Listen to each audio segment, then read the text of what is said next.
Boa noite, paz do Senhor Jesus a todos. Tudo bem com vocês? Então tá bom. Convido você a abrir sua Bíblia no Evangelho de João, capítulo de número 20.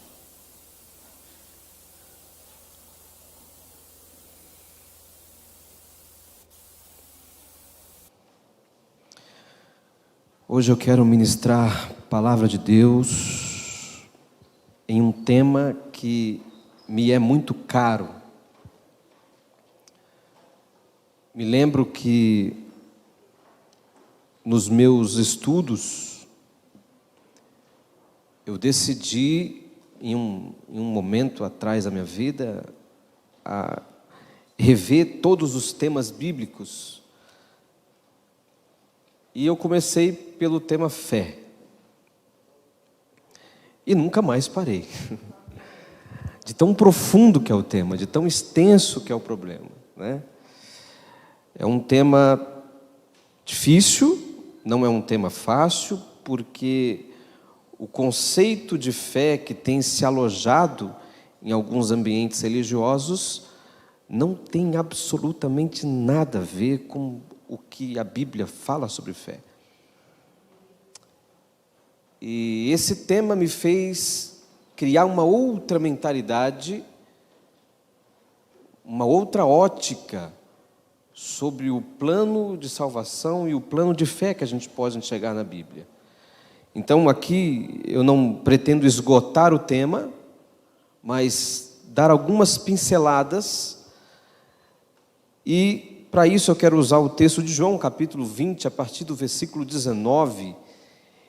E o personagem que eu quero trazer como exemplo de fé, já para quebrar um paradigma, é Tomé.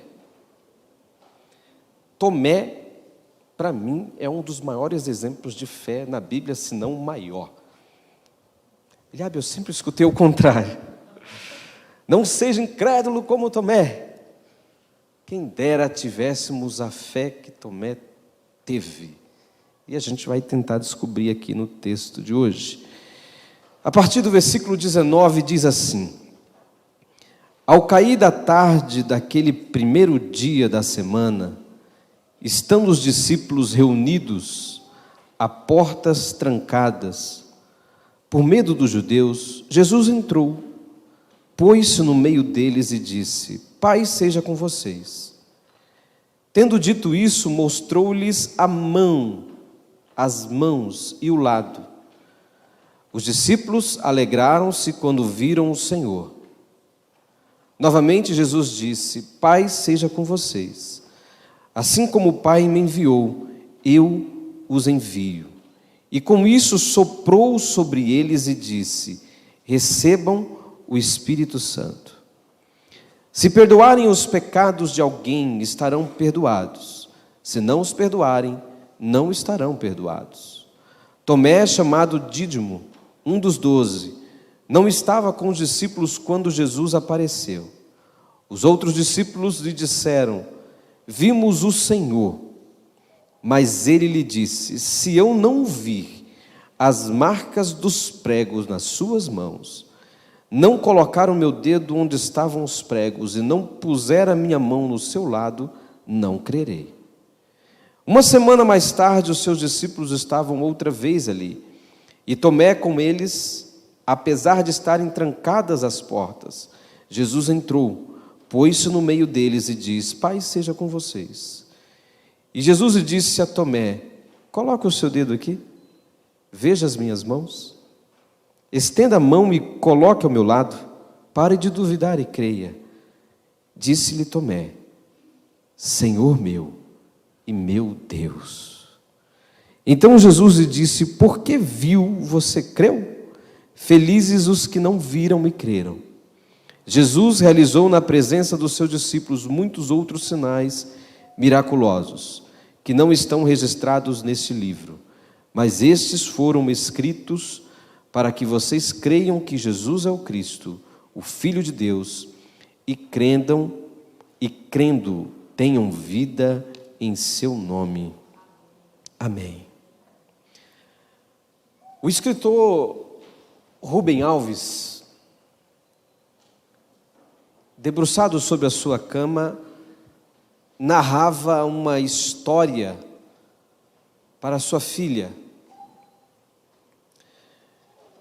E a sua filha, a menininha, lhe fez uma pergunta que o desconcertou.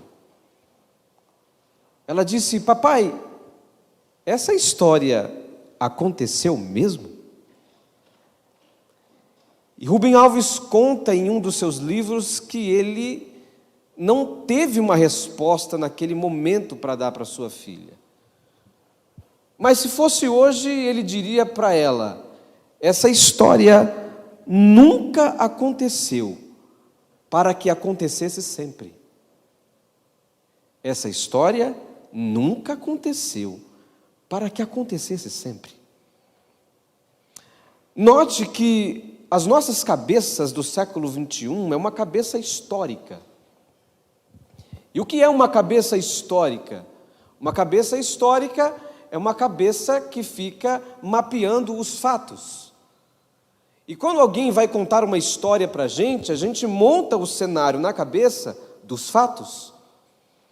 E aí imagina que eu estou contando uma história para vocês, eu digo: olha, eu estava vindo aqui para o Viriara, na tarde de domingo, às 14 horas, e o Senhor veio falando comigo, e de repente eu vi um dragão. Aí você fala: peraí, Eliabe, stop, isso aí só pode ser um mito. Por quê? Porque a gente tem na mente de que a verdade está ligado aos fatos, e de que o mito, segundo a tradição que foi nos colocada durante alguns anos, é que o mito é uma mentira. E mito não é uma mentira. O mito também é uma verdade. Porém, o tempo e o espaço que é contado no mito não são históricos. De maneira em que a gente precisa olhar para uma narrativa mitológica e a gente precisa ultrapassar os níveis das imagens, encontrar e tentar enxergar para além. Numa obra poética, você não pode tentar imaginar de maneira fatídica, de maneira histórica o que está escrito ali. Porque nas poesias a árvore fala, nas poesias os objetos têm vida própria. E se a nossa cabeça, como uma cabeça histórica, for para esse lado, ela não consegue captar o sentido das coisas. Então o mito também é uma verdade, porque o mito, ele não acontece para que aconteça sempre, e ele ultrapasse o plano da nossa história. No século IV a.C., Platão escreve uma das suas obras-primas, chamada A República. E no seu 7º livro, 7º capítulo, ele vai propor um mito que é pouco parecido com essa imagem que está colocada aí para vocês. O mito dizia mais ou menos assim: você tem algumas pessoas que estão amarradas, os seus pescoços estão amarrados e os seus pés estão amarrados, de maneira em que eles não conseguem olhar para trás, e estão assim desde o seu nascimento. Há uma fogueira, e essa fogueira ilumina uma parte da caverna. Nós temos atrás do muro, aliás, alguns homens que são os chefes dessa caverna. E o mito vai dizer que esses amos, esses chefes, eles começam a colocar imagem em cima do muro para que a fogueira colocasse sobre a parede essas imagens. Então tudo que esses homens que estão acorrentados enxergam são as sombras, não uma realidade. Porém, como eles estão aqui desde o seu nascimento, segundo Platão, eles tomam as imagens como verdade. A imagem é a verdade para eles. E eles vivem num mundo de pura imagem. O mito vai dizer que um desses homens se solta, passa pela fogueira, no canto ali direito, superior, a abertura da caverna. E em primeiro instante ele fica cego com a luz do sol, mas depois a sua visão é recobrada e agora ele começa a ver os objetos na sua realidade. E ele diz: olha, os meus amigos, eles não sabem da realidade. Eu preciso voltar e contar para eles qual é a realidade. Eles vivem no mundo de sombras. E ele volta, e ao voltar ele é ameaçado de morte. Para que eu quero contar essa história, pastor? Porque você e eu, nós podemos estar vivendo uma fé das sombras, aonde o que nós aprendemos é só uma sombra da realidade e não a realidade. O que você aprendeu sobre oração? O que você aprendeu sobre salvação? O que você aprendeu sobre fé vem da onde? Você estudou? Você leu a Bíblia? Você se debruçou sobre a palavra? Ou você foi fazendo apanhados de mensagens de púlpito e foi configurando a sua formatação de pensamento teológico?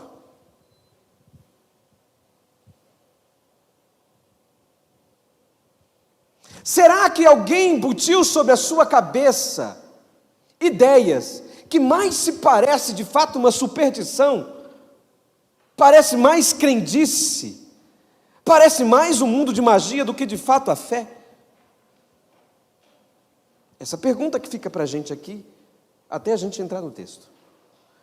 O que eu sei sobre a fé é o que a Bíblia diz sobre a fé, ou são as vozes que eu vou escutando ao longo da minha caminhada? Porque note, existe um detalhe literário no texto de Marcos que é muito importante. Jesus curava as pessoas e ele dizia assim: vai e não conta para ninguém. Espera aí, Senhor, propaganda de graça o Senhor não quer? Jesus não queria propaganda de graça. Ele dizia: vai e não conta para ninguém. Por quê? Porque ele estava dizendo, em outras palavras, que o conhecimento daquilo que ele é, não é pelaquilo que você escuta dos outros, mas é o caminho que você faz. Você aprende quem Deus é, não por livros, não por mensagens, não por meio de teólogos, não é por meio daquilo que estão falando, não é ligando a TV e alguém expressando. Você aprende aquilo que Deus é, caminhando com Ele. É por isso que Ele pede silêncio nos seus evangelhos. Nós estamos aqui diante de um texto. Esse texto, os discípulos haviam entregado a sua vida para Jesus Cristo, para o projeto. E note que eu me coloco aqui no lugar dos discípulos. A última coisa que eu pensaria é que Jesus ia morrer na cruz, por mais que ele havia predito isso. Imagina Jesus chegando na cidade, uma pessoa cega, ele fala: enxerga, e ele começa a enxergar. Imagina Jesus passando na cidade, os paralíticos, e ele puxando os paralíticos e eles ficando em pé e andando. Percebe a cena do capítulo 11 de João, onde tem um morto, já de 4 dias. E Jesus chega na cidade calmo, sereno, tranquilo, e fala: ô Lázaro, vem para fora. E ele levanta e vem. Eu me coloco no lugar dos discípulos, e quando eu vejo aproximar o exército de Roma, eu falo: não, ele vai fazer alguma coisa, não é possível. Ele vai dar uma ordem para os anjos e vai acabar com a patifaria aqui. Ele não faz nada.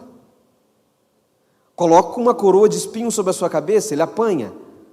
É pendurado na cruz. Aí eu me coloco no lugar dos discípulos e falo: daqui a pouquinho. Eu cutuco alguém na multidão e falo: se liga, só enxerga. Fica vendo como é que meu Deus faz.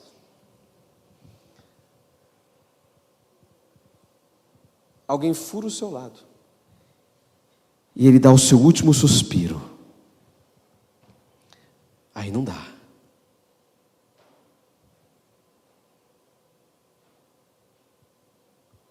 As reuniões dos discípulos agora são de portas trancadas. A fé abalou. Terceiro dia, um burburinho que Jesus ressuscitou. E aí eu me coloco no lugar de Tomé. Eu ia falar a mesma coisa que Tomé falou. Eu preciso ver. E eu preciso tocar. Porque não é possível.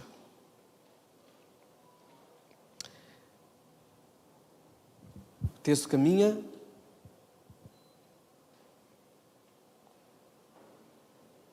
Jesus aparece para os discípulos e aparece também para Tomé. Tomé olha para Jesus Cristo, cheio de dúvida na alma. E Deus arranca de Tomé a maior declaração de fé que podemos encontrar nas Escrituras Sagradas. Tomé é o único que chama Jesus de Deus. O que foi que ele viu em um homem com uma coroa de espinhos, com as mãos furadas? O que foi que ele viu que enxergou nesse homem Deus? Só há uma explicação: a fé. Deus arranca de Tomé uma fé na sua alma. E aqui Tomé me ensina a primeira lição que eu quero passar para vocês. A fé é acreditar na pessoa de Jesus. Então, a fé não tem a ver em você acreditar em coisas. Acreditar em coisas é otimismo. E aqui que está a confusão. Às vezes as mensagens são trocadas. Se coloca no lugar de otimismo a fé, mas não é fé, é otimismo. Se você tem uma doença que é incurável, e você fala, eu creio que eu vou ser curado, isso não é fé, isso é otimismo. Porque a fé não é fé em coisas, a fé é fé numa pessoa, é diferente. A fé não é uma fé em projetos, a fé é uma fé em Deus. A fé não é uma fé em coisas, não é uma fé na performance, é fé em Deus. E aí, quando a gente tem fé em coisas, a gente fala o seguinte: eu vou orar de madrugada, porque de madrugada, encontra ali um lugarzinho melhor para falar com Deus. Você pode orar a qualquer hora e em qualquer lugar.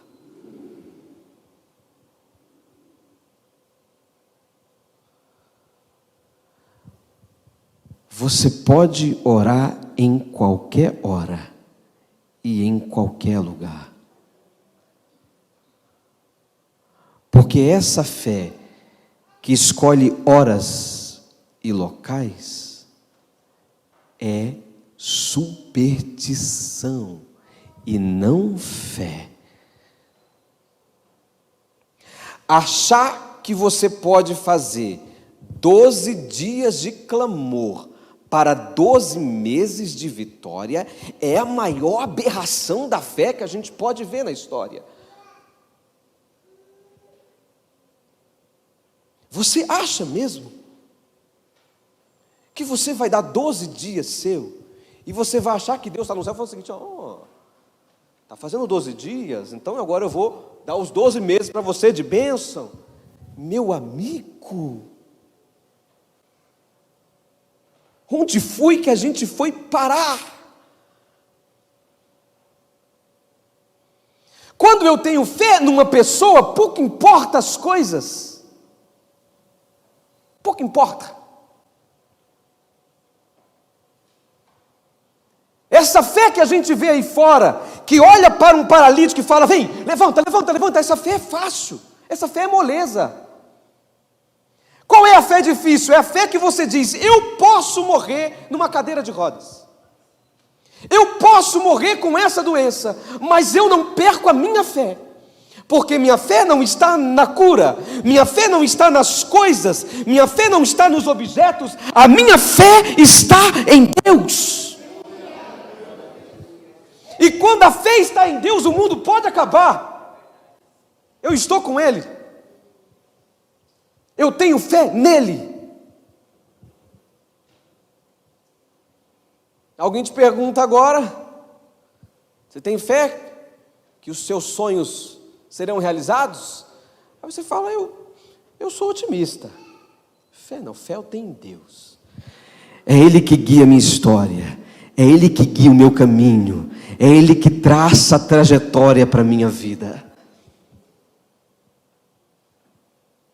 O pior dessas coisas é quando essas coisas dão certo.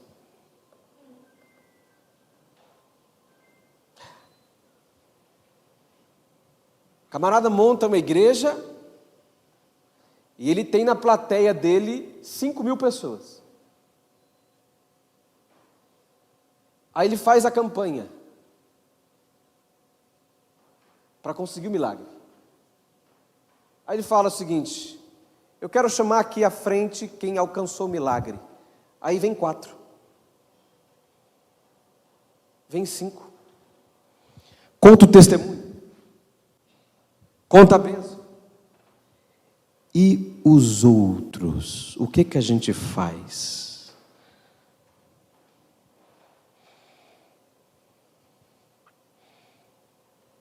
Tem 4.000 ali que não conseguiu nada. Você quer que eu arrume desculpas? Para afundar você numa depressão? Eu tenho várias desculpas. Você está em pecado, meu irmão. Você não pecou? Você pecou. Quer que eu arrume outra desculpa? A sua fé é pequena. Você não tem fé. Quer que eu arrume outra desculpa? Você está lendo a Bíblia? Está jejuando? Está consagrando? Eu fico até amanhã aqui arrumando desculpa. Porque eu pego um, eu pego 2 e uso como exemplo. É essa mesma lógica, meu irmão, que o pai guerreiro coloca uma faixa lá no poste em São Paulo. E ele fala: traga o seu amor de volta, e se eu não trouxer o seu amor de volta, eu devolvo o seu dinheiro. Ele atende 1.000 pessoas, meus irmãos, 100 pessoas vai ter o amor de volta, porque é a probabilidade natural da vida. Eu ganho dinheiro de 100 pessoas e devolvo das 900, eu não tenho problema nenhum, fico rico. É lógico.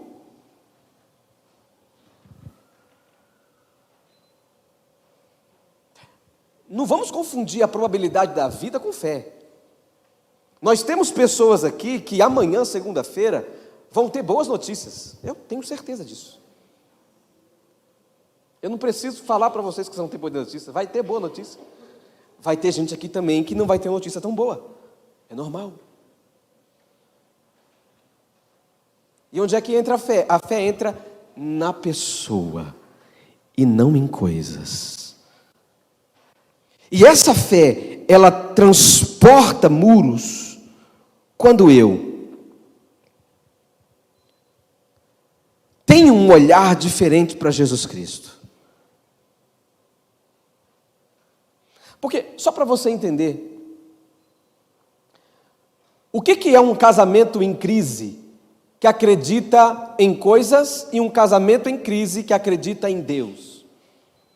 O casamento que está em crise, que acredita em coisas, ele pede oração e ele faz as campanhas e ele deixa lá. Aí ele fala o seguinte: pastora, ora pelo meu casamento que está uma bagunça. Mas a pessoa não faz nada. Quando a pessoa crê em Deus, o que ela faz? Ela fala assim: Deus, o meu casamento está em crise, me mostra caminhos para eu poder restaurar. E aí por isso que a Bíblia diz que os filhos das trevas são mais prudentes do que os filhos da luz. Porque às vezes os filhos das trevas vão lá e pedem ajuda, e restaura, e a gente não. Por quê? Porque a gente fica acreditando em emaranhado de coisas. A Bíblia diz que quando Judas Iscariotes vai entregar Jesus, os soldados perguntam: cadê ele? E o texto diz que ele fala assim: ali está Jesus de Nazaré. O que é que ele enxerga? Ele enxerga um homem da Palestina. Judas enxerga um homem. Judas enxerga alguém que pode morrer de fome, pode morrer de sede. Mas quando Tomé vê Jesus, ele enxerga Deus.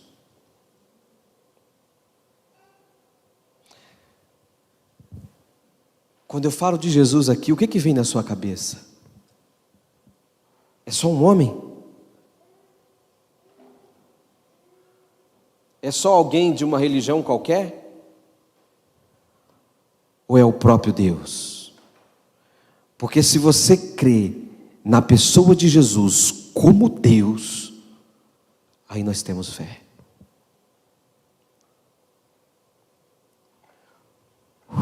Ponto número 2. Tenso, né? Ficou tenso aqui o ambiente. Vai piorar um pouquinho. Porque agora no ponto 2, eu vou dizer para você que fé é ter dúvida. Fé é ter dúvida. E aí você que duvida não vai precisar ficar tão triste mais, né? Porque aí na hora que você escutar: ei, você está duvidando? Aí você vai falar com gosto: estou duvidando mesmo. Isso não vai impedir a minha fé. A nossa tradução aqui, ela nos prega uma peça, né? Infelizmente, a tradução que eu escolhi é a tradução da NVI. E vamos ver aqui o versículo: pare de duvidar e creia. Jesus chega para Tomé e fala assim: ô Tomé, pare de duvidar e creia. E aí você fala: tá aí, Eliabe, olha, Deus mandou ele parar de duvidar. Essa tradução está errada. É uma tradução errada. Não está escrito dúvida no original grego. Está escrito incredulidade, que são coisas totalmente distintas. O Evangelho de João aqui, ele trabalha com algumas características diferentes, né? Ele trabalha com uma incredulidade que para ele é totalmente distinta e distinto daquilo que é a dúvida. Porque a dúvida, ela é uma virtude. A dúvida não é um mal. A dúvida, ela é uma virtude em si. A virtude da dúvida é uma característica humana que precisa ser usada. Se você usasse mais essa virtude, você não levaria alguns golpes, né? Se você usasse a virtude da dúvida, na hora que alguém entrasse no WhatsApp, colocasse para você lá assim: olha, deposita para mim R$1.000 na minha conta que eu estou precisando, você ia usar a virtude da dúvida, ia ligar para a pessoa que está falando, e não ia descobrir que clonaram o celular e estão te aplicando um golpe. Se você usasse a virtude da dúvida, você não compraria rosa ungida, Você não compraria travesseiro ungido, você não compraria vassoura ungida, você não compraria lenço ungido. Essa semana eu vi um apóstolo vendendo ar ungido. Soprou na bexiga, mandou a mulher dele soprar bexigas de R$500. Se você tem a virtude da dúvida, você não cai nisso.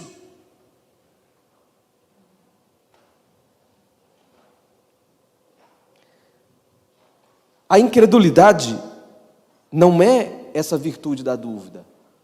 Duvidar é normal. Deus sabe lidar com a gente com as nossas dúvidas. A incredulidade significa uma doença na alma. A dúvida não. A dúvida não. A pessoa que ela está permeada só de dúvida, aí sim, nós temos um problema. É um extremo. Mas do outro lado é o quê? É a pessoa que não tem dúvida nenhuma. Já encontrou uma pessoa assim? Crê em Deus? Creio. O que é que ele pode fazer? Sem sombra de dúvidas. Crê que o Senhor vai fazer isso? Sem dúvida nenhuma. Isso não é fé. Isso passa longe de fé. Isso aí é fanatismo. O que é fanatismo? O fanatismo é o cego. Ele é tão cego, tão cego, tão cego que para ele não precisa ver absolutamente nada. A dúvida que faz parte da fé é aquela que ela existe junto de Deus. E eu peço sempre o auxílio de Deus para caminhar. Eu falo assim: Deus, eu estou com dificuldade. Quer que eu seja sincero, Senhor? Eu não acredito nem um pouco que vai dar certo isso aqui. Me ajuda. Levanta minha autoestima. Vou fazer uma entrevista de emprego. Senhor, eu não acredito em mim. Eu perdi a confiança em mim. Note que essa conversa com Deus, isso é a fé.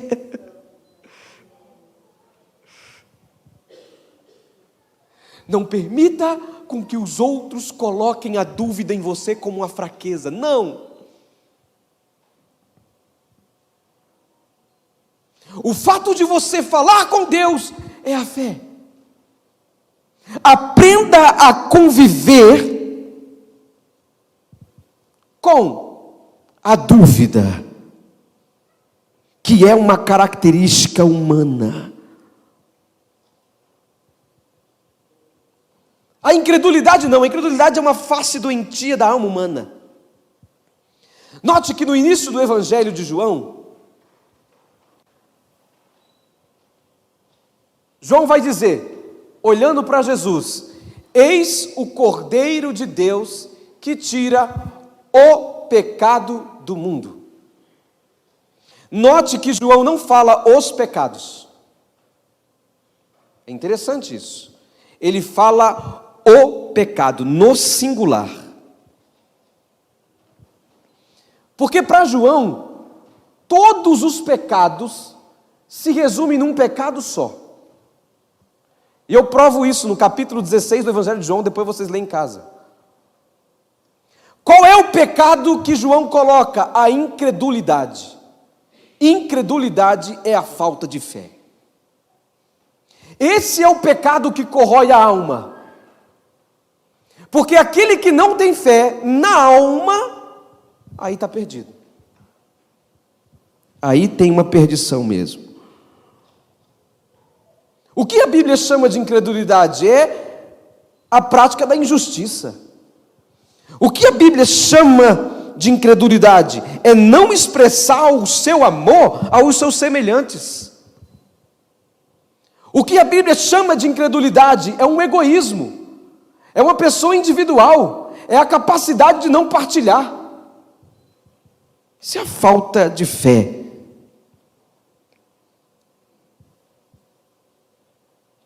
Teve um poeta que disse: o que mata um jardim não é o fato de você abandoná-lo, mas o que mata um jardim é esse olhar de quem por ele passa indiferente.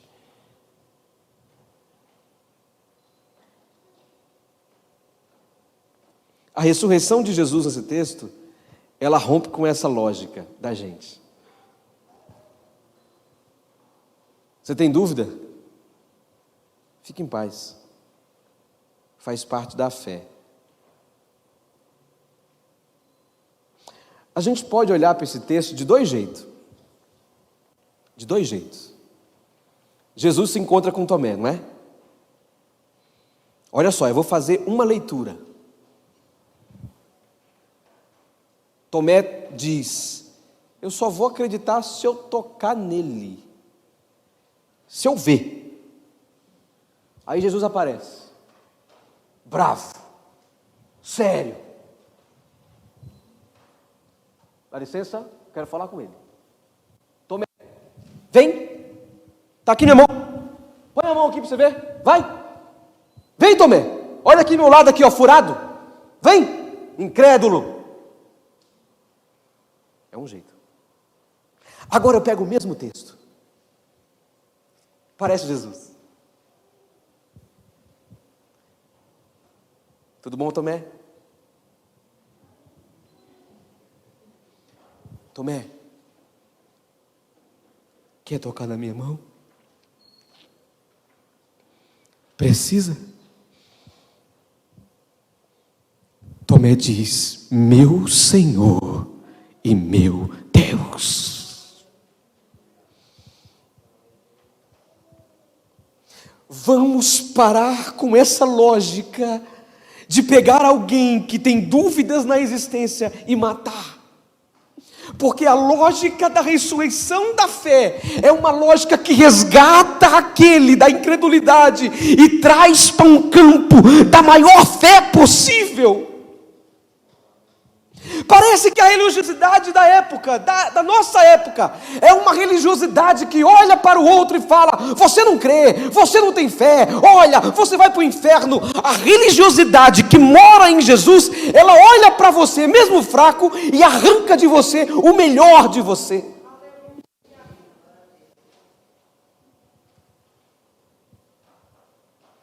Jesus olha para um homem pendurado na cruz, ladrão, condenado.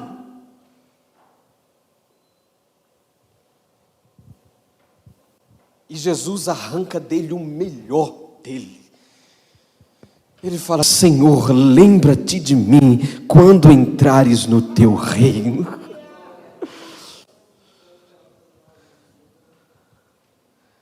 Jesus olha para você e arranca o melhor de você. Fica tranquilo. O melhor.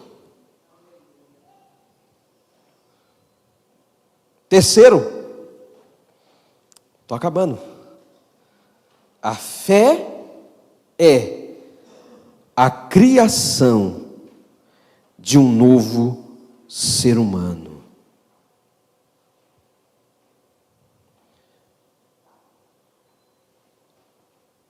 O livro de João,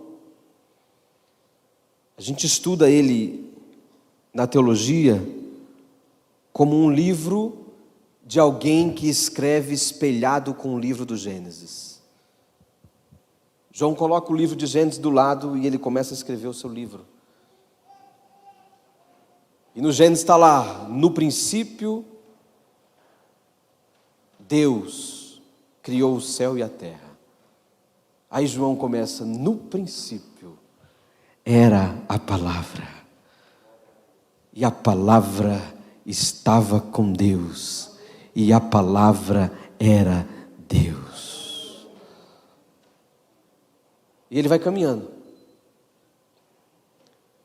Quando chega na cena em que a gente leu aqui hoje, O texto começa dizendo que os discípulos estão trancados. O Senhor atravessa as paredes. E o texto diz: Ele sopra neles o Espírito Santo.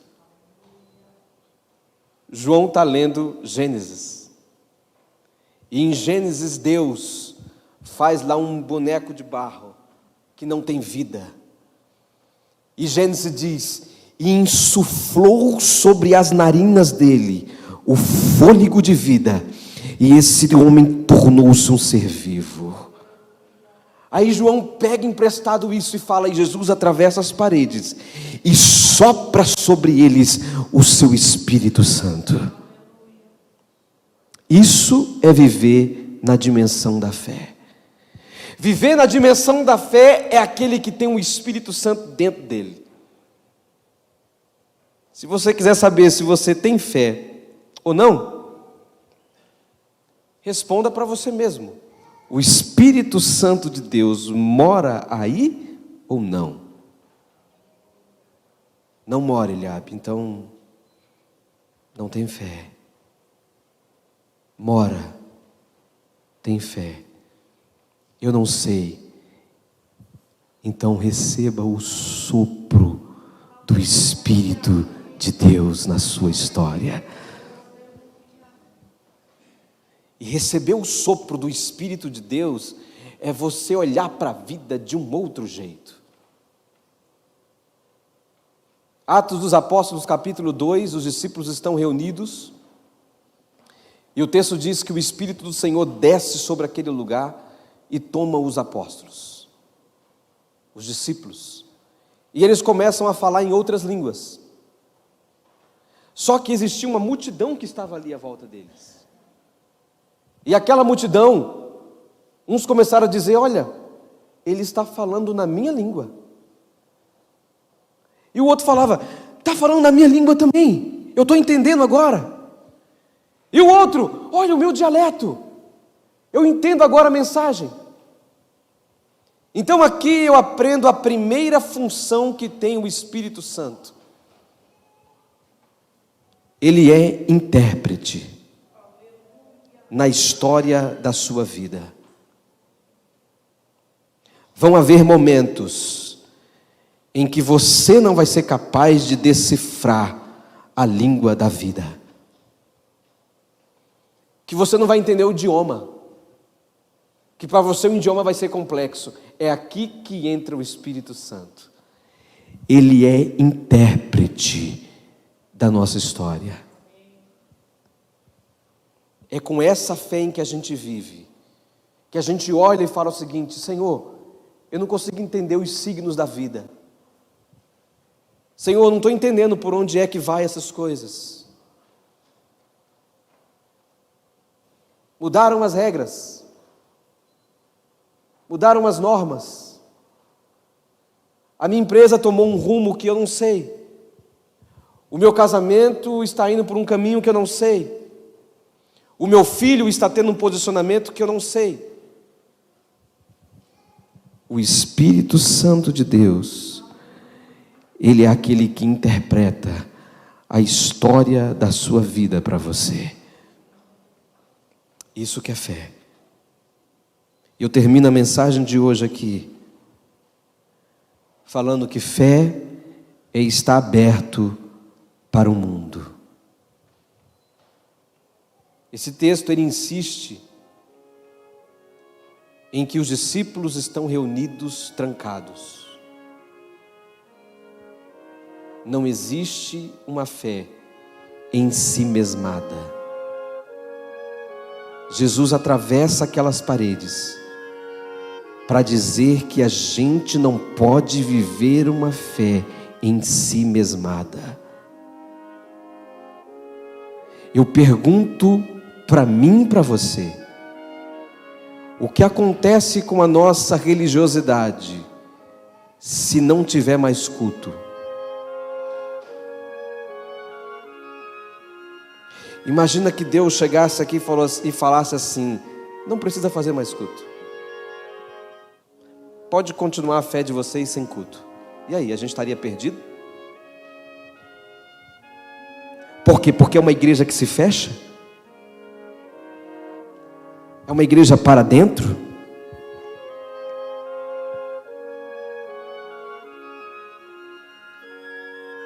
Como é que você usa o seu dom? Só aqui? 2 horas? 1 hora? Ou você tem uma fé que é aberta para o mundo? Porque fé só é fé quando a gente quebra as paredes que nos deixam trancafiados para o lado de dentro.